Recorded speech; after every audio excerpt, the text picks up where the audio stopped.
Let's talk about property taxes and homestead exemptions.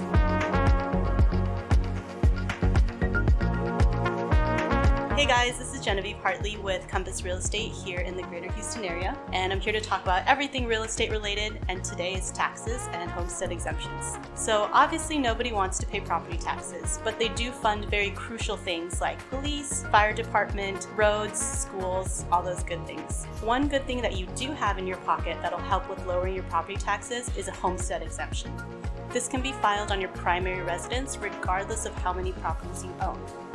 You do want to be careful not to pull any sneaky business, like trying to carry your exemption on, say, an investment property or a home you used to live in but have moved out of, because if you get caught, they are going to come back at you for rollback taxes.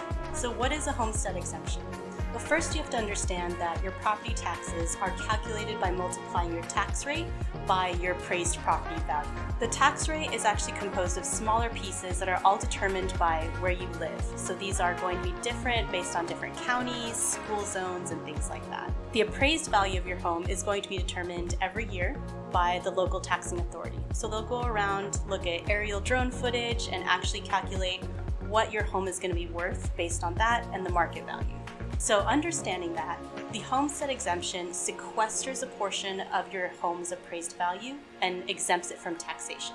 So for example, if your home is appraised at $400,000, you can have up to $40,000, depending on where you live, that's going to be exempt from taxation. So instead of being taxed upon $400,000, your house is now taxed as a $360,000 house. Another thing that the homestead exemption does is it caps the amount that your property value can be increased by at 10%. So going back to that first example, if you have this $400,000 house, it can't be appraised higher than $440,000 the following year. This has been life-changing for a ton of owners all across Texas, as we've been seeing a lot of double-digit increases in home values over the last few years. I know that tax increases are painful, but a good way to think about it is that as the market develops over time, home values are increasing, you're going to be growing equity in this house.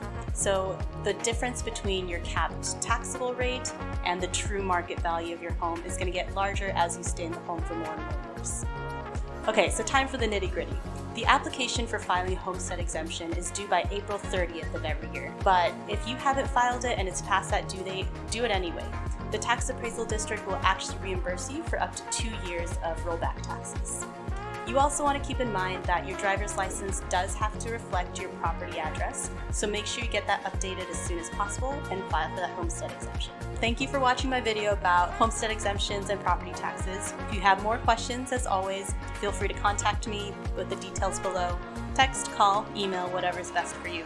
I've also put in the links for a lot of the counties around the greater Houston area to their tax appraisal districts. So if you need to file your homestead, go to one of those, click the one that applies to your property, and go from there.